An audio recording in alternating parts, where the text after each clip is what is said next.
Hello everyone, in this video I'm going to be doing a quick little overview of this Husky Small Project Center flip-up pegboard toolbox thing. The reason I'm doing this video is because for the past couple of years I've been looking for a storage solution to fit underneath my workbenches, and I think this might be a good option. It's relatively inexpensive. You can get these for about $100 or $120. And by taking off these horrible casters and putting on something a little bit more low profile, this should slide right underneath my workbench. So let's take a closer look at the Husky Project Center.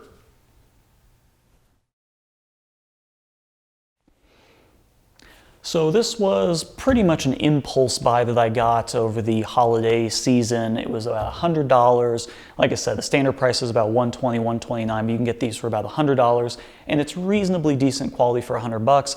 Don't expect a lot from it. You know, it is relatively thin, but it's also pretty decent for the price. So let's go over some kind of features and basics. It's about 18 inches deep. If you don't factor in the pegboard, that adds maybe another inch. I think total overall depth is probably about 19, somewhere around there. It's about 27 inches wide without the handle, and up to this top up here, it's about 34¼ inches. Now, most workbenches, the surface is about 34 inches, so this is going to match the height roughly of your workbench, but we want it to be slightly lower than that. So by getting rid of these god-awful casters, we can actually lower that down a little bit and hopefully get it underneath a workbench, which will be nice. It has the single drawer up top, which has pretty decent little ball bearing sliders on it. And then you have a big open compartment down below. The lock affects both of these, I believe. Oh, now you have two separate locks, sorry. One little quick note about the locks. If you buy one of these, most likely it's going to be pre-built by Home Depot. If you just go into a Home Depot and buy it, it's going to be pre-built by them. And that's interesting because they typically throw away the keys, or at least that was the case on all the ones I looked at on the floor. They had the instruction manual in here, but no keys, so the locks are kind of rendered useless unless you get one in the box.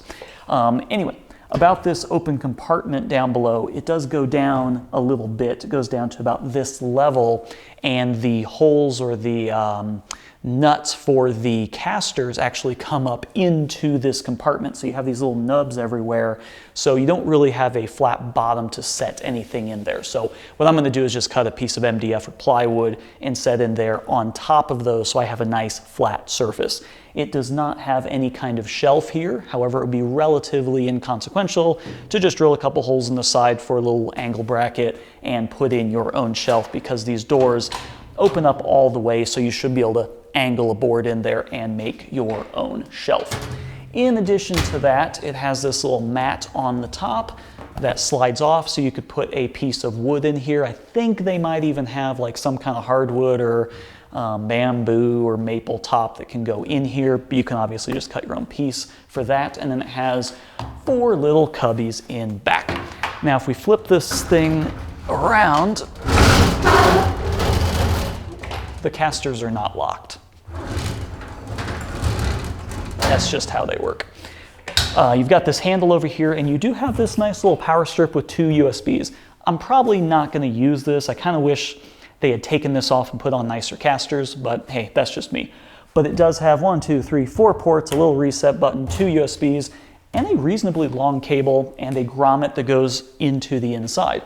So if you had power on your workbench, you could theoretically plug this in, then you could have a charger, and then you could also have, you know, some of your battery chargers and things inside because you have this nice grommet. So overall, it's got some nice little features. It's just a little bit too tall. Most of these tool chests are about 38 to 40 inches tall. I've been looking at this project for quite some time. I need more storage under my workbenches, and most of these things are just too tall that even if you take off the casters, they're still a little bit too tall. So with these ridiculously large casters, we can actually take this off, lower it down a little bit, and hopefully get something that will just slide right under the workbenches. So let's take off the casters.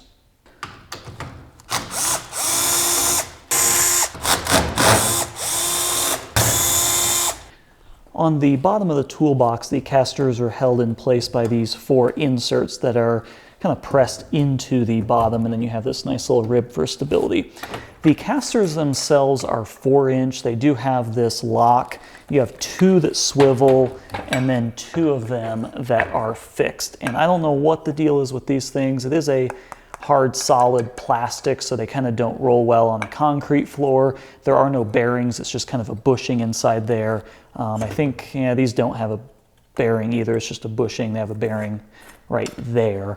But I don't know what it is about these things. They're just not that great. But a 4-inch wheel, they sit about 6.5 inches up. I'm replacing them with a 3-inch caster with a little bit more squishy wheel. These actually do have a bearing. They have a lock that locks not only the swivel, but also the wheel. And the plates are the same size. Now, these casters come in a couple different forms. You have the ones with a plate, and then you have the ones with the stem.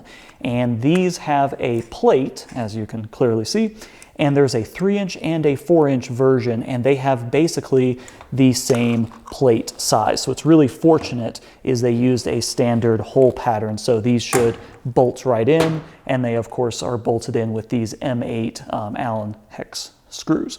So I'm going to slap on these casters and give it a test fit. And I do have a link to these casters on Amazon. If you buy these directly from Home Depot or Lowe's, they're about $7 to $10 a piece, but you can get these for about 20 bucks for a set of 4 on Amazon, so it's a much better deal. So let's get these new casters in place.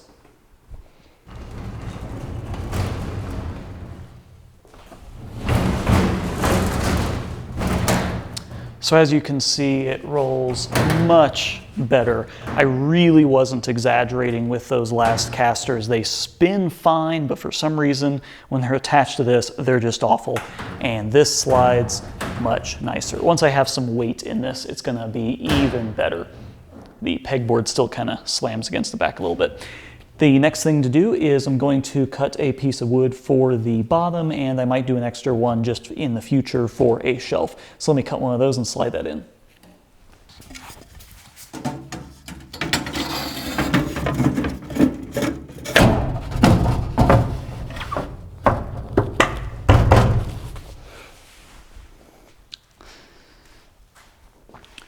So here it is, new shelf, new casters, and slides right underneath the workbench.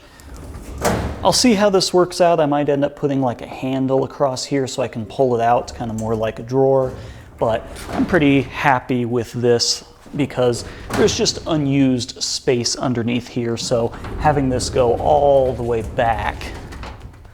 I have big 36-inch deep workbenches, so having this all the way in the back adds a lot of extra storage for about $120, $100 plus this, and $20 for the caster. So hopefully this helps someone else out in adding some under workbench storage pretty inexpensively for your shop. Thanks for watching.